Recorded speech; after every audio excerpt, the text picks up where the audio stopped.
सावन के महीने में 2 लोटा जल महादेव जी को चढ़ाने के लिए जाओ, तब 3 चीजें अपने अंदर धारण करना। पहले नंबर का तो 2 लोटा जल जब घर से लेकर जाओ तो जरूरी नहीं कि दोनों हाथों में लेकर जाओ, एक लोटे के ऊपर दूसरा लोटा रखकर दूसरा हाथ से अगर कोई काम हो, पल्लू लेना हो या कोई कार्य हो तो कर सकते हो। नहीं तो तुम 2 लोटा हाथ में रख लो और पल्लू डालना ना सिर पे,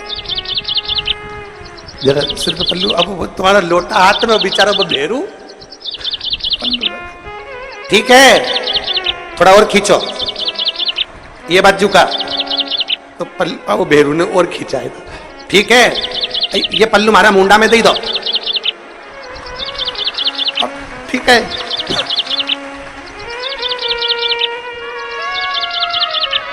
और थोड़ी दूर चली और याद आ गया, ओ बाप, इतने में भेरू ने कहा क्या हो गया,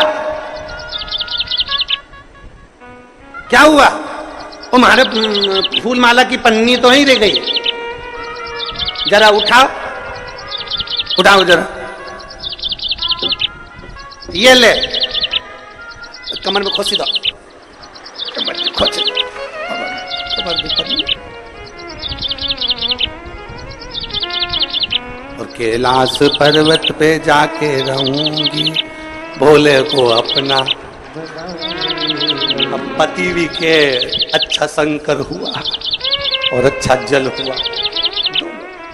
निवेदन है, अगर 2 लोटा हाथ में ना तो एक के ऊपर एक लोटा रखकर भगवान की भक्ति धारण करते हुए 3 चीजों में एक चीज जल, 2 लोटा, दूसरा श्री शिवाय नमस्तुभ्यम का जाप पूरे सावन के महीने में से कम 5 दिन ऐसे निकालना कि बेलपत्री के पेड़ की छांव में बैठकर हम श्री शिवाय नमस्तुभ्यम की कम से कम 1 माला जरूर कर लें, जरूर।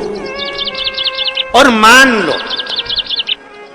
लो अगर बेलपत्री का पेड़ नहीं मिले, तुम्हारे आसपास में नहीं मिले, तो फिर एक काम करना, शंकर जी के मंदिर की बेलपत्र मिली जाए, उसको सिर पे, हमारे यहाँ कहते हैं आंवले के वृक्ष का जब आंवला नोमी आती है ना, तो आंवला नोमी आती है और आंवले के पेड़ के नीचे जाकर भोजन नहीं कर सकते, आंवले के वृक्ष के नीचे नहीं जा सकते, तो आंवले के वृक्ष की पत्ती को सिर पे रख के भोजन कर लो, तो कहते हैं कि हजारों अश्वमेध यज्ञ के पुण्य के बराबर, भंडारे के बराबर भोजन प्राप्त हो जाता है। आंवले के वृक्ष की पत्ती, तो वो बेलपत्र भी मस्तक पर बाबा को प्रणाम कर कर फिर वही बेलपत्र का आनंद करते हुए भाव से उस बेलपत्र को मात्र शीश से लगाई लिया ना, मस्तक पर चढ़ाई लिया ना, तो भी भगवान की विरल भक्ति प्राप्त हो सकती अभी। और मान लो बेलपत्र भी ना मिले, तो बेलपत्री के वृक्ष की थोड़ी सी मिट्टी अपने मस्तिष्क पर लगाकर मस्तक पर चढ़ाकर भी हम जाप कर सकते। बेलपत्र के वृक्ष की मट्टी का भी चंदन हम लगा सकते,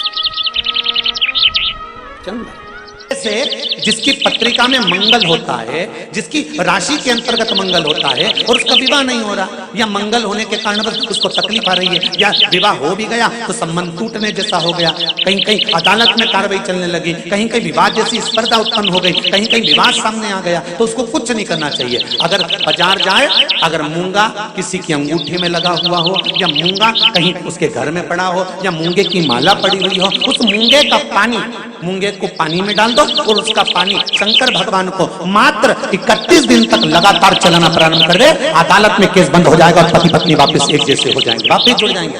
और अगर विवाह नहीं हो रहा है तो मंगल राशि वाले का अगर विवाह भी नहीं हो रहा है तो मंगल विवाह आनंद के साथ पूर्ण होगा। ज्यादा भटकना, बस 31 दिन तक मूंगे का पानी, जो मूंगा आप लोग अंगूठी में पहनते हो, हाथ में पहनते हो, माला पहनते हो, उसी मूंगे को पानी में डालकर उसका जल शंकर को चढ़ाना प्रारंभ कर दो।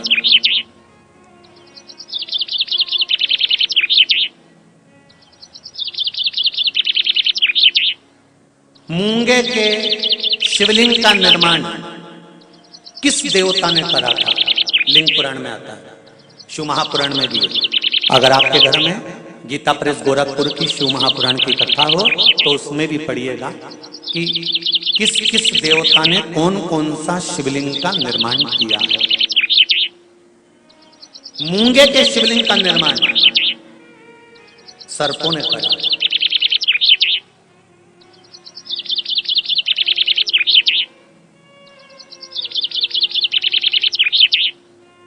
जब शिवलिंग का निर्माण हुआ, पूजन हुई, शिवजी ने आकर आशीर्वाद प्रदान करा, तब सर्पों ने केवल एक बात मांगी थी कि हमारी इन सर्प कन्याओं, ये सांप की बेटियां हैं, सर्प की बेटियां हैं, सर्प के पुत्र हैं, इनका विवाह कैसे होगा? कौन होगा जो इनसे विवाह करे? इन सर्प कन्याओं का, इन सर्प वरों का विवाह होगा कैसे? शंकर भगवान ने कहा तुम चिंता मत करो, तुमने मूंगे का शिवलिंग का निर्माण कर कर मेरी पूजन करी है, जब जब एक लोटा जल समर्पित होगा और जो हृदय से मुझे चढ़ाएगा, उस कन्या के विवाह का, उस वर के विवाह का भार मेरे माथे पर आ जाएगा और मंगल विवाह मैं करूंगा। ये शिव वचन है।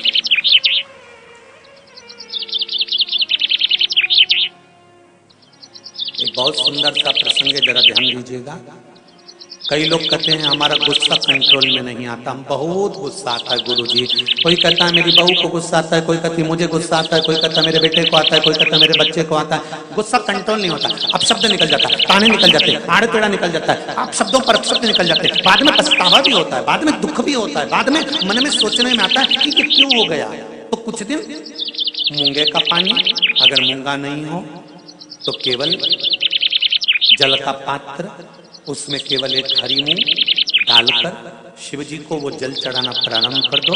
15 दिन 20 दिन प्रतिदिन शंकर को जल चढ़ाना प्रारंभ तो कर। सावन के महीने में कथा सुन रहे हो, आप शिव की भक्ति को जितना जितना जागृत करोगे ना, उतना उतना फल तुम्हारे जीवन में प्राप्त हो जाएगा। बारिश का समय चल रहा है,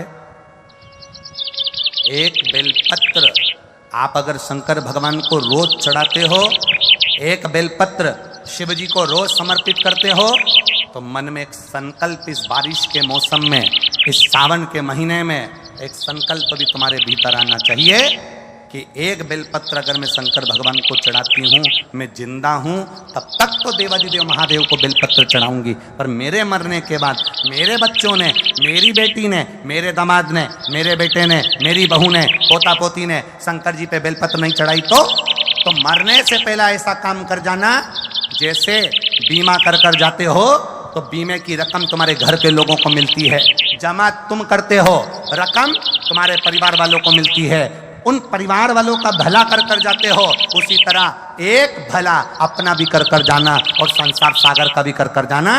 मेरे मरने के बाद बेलपत्र कौन चढ़ाएगा, इसलिए एक बेलपत्र का पेड़ लगा कर जाना, उस पेड़ की बेलपत्र कोई भी तोड़कर महादेव को चढ़ाएगा, फल तुझे ही मिलेगा। एक बेलपत्र का वृक्ष तुम भी लगा कर जाओ, उस बेलपत्र के पत्ते को कोई तोड़ेगा, शंकर पर चढ़ाएगा, फल मुझे मिलेगा। उस बेलपत्र के पत्ते को कोई तोड़ेगा, शिव को समर्पित करेगा, उसका फल मुझे मिलेगा। मैं चली भी गई, वृक्ष तो रहेगा, पेड़ तो रहेगा। श्रेष्ठ कर्म कर देखिए।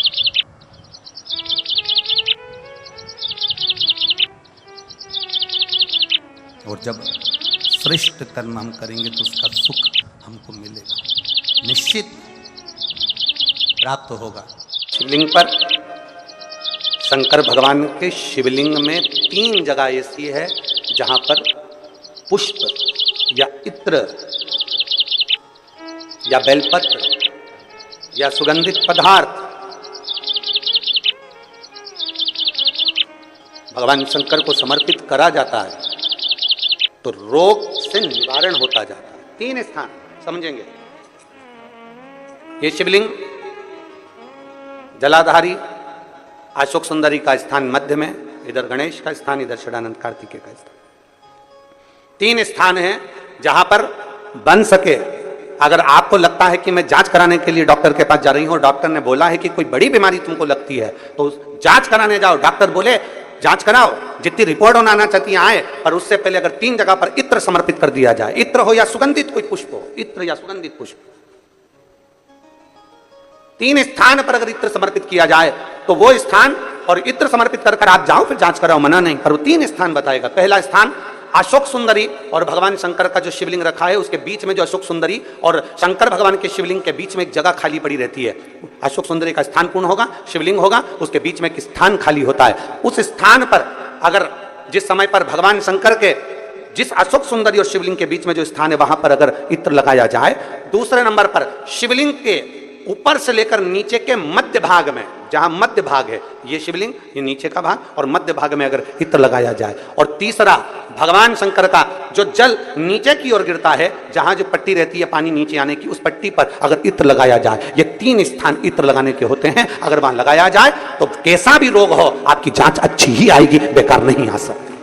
आप कितने ही करा लें उसको। एक शंकर भगवान के शिवलिंग का 3 जगह पर इत्र या 3 जगह पर सुगंधित पुष्प लगाया जाए। अब जब आप लोग अभिषेक करने बैठते हैं या पूजन करने बैठते हैं या शंकर जी के मंदिर जाते होंगे, कौन कौन जाता है शिवालय? सभी लोग जाते हो? बोलो हर हर महादेव। शिवालय जाते हो तो शिवालय में जाकर जब आप इत्र चढ़ाते हो भगवान पर, यहाँ इत्र लगाया आपने, फिर यहाँ पर भी लगा देते हो, यहाँ पर भी लगा देते हो, यहाँ पर भी लगा देते हो, सब दूर इत्र लगा देते हो। जो समझदार होता है ना वो सभी दूर इत्र लगा देता है। और कई कई ऐसे रहते हैं जरा सा इत्र लिया और रुई में लेके एक जगह पर रख दिया, फूल में लेके एक जगह पर रख दिया, और पूर्ण जगह पर इत्र लगा दो, बाबा के पूर्ण स्वरूप पर इत्र लगा दो। आपको नहीं मालूम अनायास, आपको नहीं मालूम कि 3 जगह कौन सी है, तो आप पूर्ण स्वरूप पर इत्र लगा दीजिए, पूर्ण स्वरूप पर। वेद मंत्र में त्र्यंबकेश्वर का बाबा का मंत्र,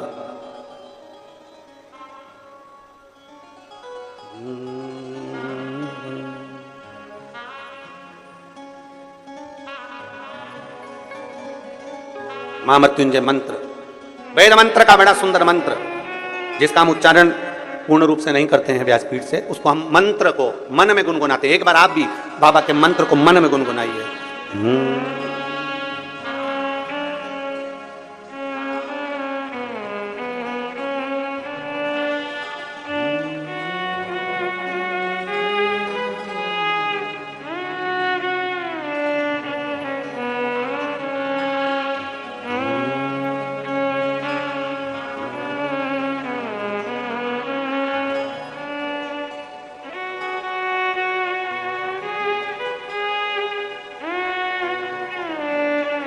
भगवान शिव का त्र्यंबक मंत्र का स्मरण करें, और नहीं कर सकते तो पंचाक्षर करें नमः शिवाय, नहीं कर सकते षडाक्षर करें ओम नमः शिवाय, नहीं कर सकते तो श्री शिवाय नमस्तुभ्यम का स्मरण करें। आपको नहीं क्या 3 जगह का वर्णन,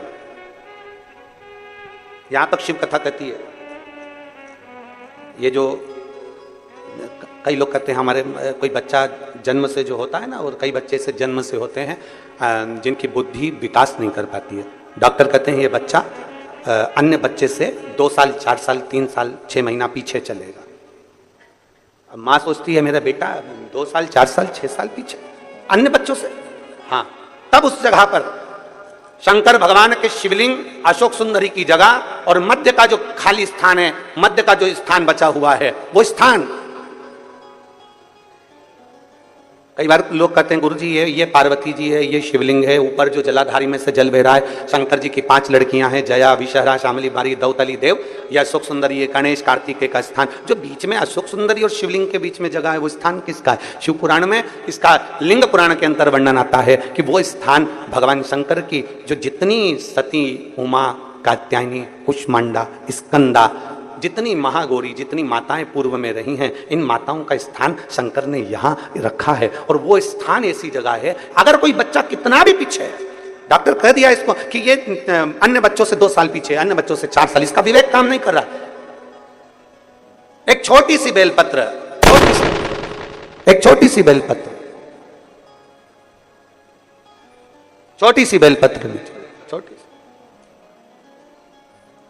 और उस छोटी सी बेलपत्र को, छोटी सी बेलपत्र को उस स्थान पर अशोक सुंदरी की ओर डंडी कर कर उस स्थान पर छोटी सी बेलपत्र को रखिए, और 3 बार उसी स्थान पर जल समर्पित कर कर वही बेलपत्र बेटे को लाकर बच्चे को, वो खाए ना तो पीस कर कैसे भी उस बच्चे को धीरे धीरे देना चालू करिए। आप खुद अंतर देखेंगे कि 3 महीने 4 महीने में उसका विभाग, उसके विवेक में, उसकी बुद्धि में अंतर आया कि नहीं। उसका एक स्वरूप है, उसको जाना, उसको पहचानना सरल नहीं है। जो हनुमान को जान गया, जो शिव को जान गया, उसकी जिंदगी सार्थक हो गई। जैसे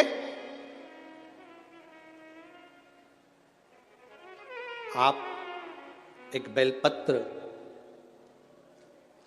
जैसे आप एक बेलपत्र कि ये दो जो पत्तियां होती हैं, जरा ध्यान देंगे, ये दो जो पत्ती नीचे की रहती है बेलपत्र, आगे का भाग एक बेलपत्र और नीचे की जो ये दो पत्तियां होती हैं, इन दो पत्तियों के ऊपर एक एक शमी पत्र, ये दो जो पत्तियां हैं इन पत्तियों के ऊपर एक एक शमी पत्र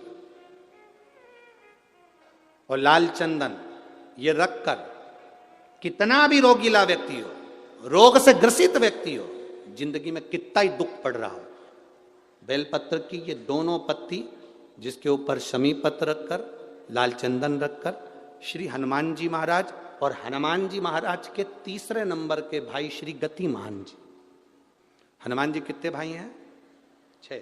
उसमें हनुमान, रतिमान, व्रतिमान, मतिमान, गतिमान, तो जो नीचे के क्रम में आते हैं श्री गतिमान जी, उन गतिमान जी हनुमान जी का नाम लेकर जो शिवलिंग के ऊपर समर्पित कर देता है, रोग का निवारण होता ही है, रोग मुक्ति होती ही। भोजन करते समय थाली में बाल आ जाए, भोजन करते समय एकदम खाते खाते गले में मिर्ची लग गई, हिचकी चलने लगे, भोजन करते समय एकदम ठसका लग गया, अटक गया भोजन, पानी अटक गया, रोज प्रतिदिन भोजन में थाली में बाल आ रहा है, प्रतिदिन ठसका लग रहा है, प्रतिदिन अगर तुम्हारे हिचकी आ रही है भोजन करते समय, प्रतिदिन आपके साथ में ये क्रम हो रहा है, तो समझ लेना कि तुम भोजन करते हो उस समय पर आपके घर का कोई पूर्वज कोई भूखा या प्यासा जरूर रह गया है, जिसके कारणवश वो हमको भोजन के समय पर बहू को या बेटे को याद करता है। तो फिर करना क्या है, फिर क्या कर सकते हैं?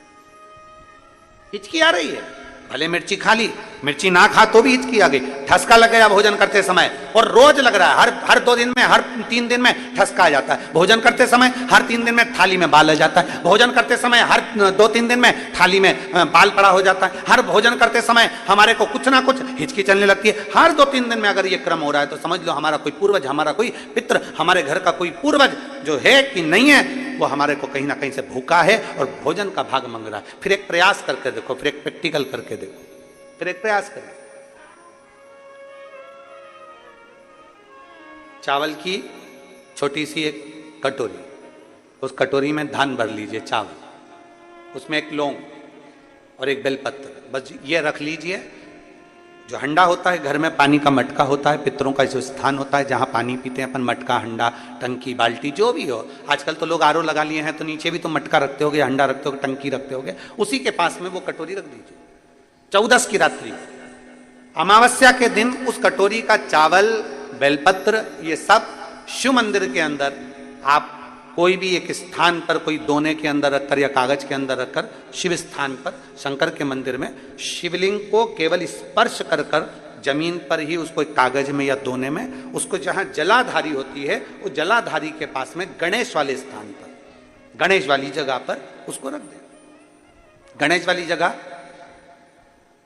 फिर समझिएगा, ये शिवलिंग जलाधारी, ये जलाधारी का चरण जहां से पानी बहता है, सीधा हाथ सीधी तरफ पर गणेश जी का स्थान होता है, लेफ्ट में कार्तिकेय का स्थान होता है, बीच में अशोक सुंदरी का स्थान होता है।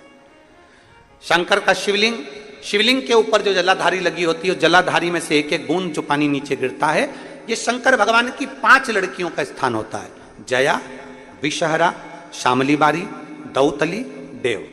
शंकर जी की 6 नंबर की लड़की का स्थान बीच में होता है, जिसका नाम है अशोक सुंदर। ऐसा स्थान, और ये पार्वती जी का हस्तकमल हो गया, शंकर का स्थान हो गया। तो जब हम वो अन्न रखते हैं, जब हम चावल और एक बेलपत्र और एक लौंग जो रखते हैं, वो हम गणेश जी वाले स्थान के साइड में रखते हैं, नीचे की ओर रखते हैं उसके स्थान। कई लोग एक प्रश्न करते हैं, गुरुजी आज सावन की शिवरात्रि, हम रात्रि को पूजन करेंगे 7 बजे शाम को ऑनलाइन, तो हम मट्टी के शंकर जी बना रहे हैं, तो क्या हम नंदी बनाएं? हम शंकर जी बना रहे हैं तो क्या हम गणेश जी बनाएं? नहीं, केवल शंकर भगवान का शिवलिंग बनाइए, बड़े प्रेम से जलाधारी बनाइए। हमने पहले भी कहा कि इसमें सारे देव अपने आप विराजमान हैं। आप जब अभिषेक करेंगे तो उसमें सब देवों का अभिषेक अपने आप हो जाएगा, सबकी। हाँ, पूजन के सामान में 3 सुपारी लिखाई है, उसमें से 2 सुपारी में से एक गणेश जी गोरा जी अपन बनाएंगे, उसका पूजन करेंगे, और 1 सुपारी से अपन संकल्प छोड़ेंगे। शिव आराधना में शास्त्र कर रहा है, शिव महापुराण वर्णन कर रही है।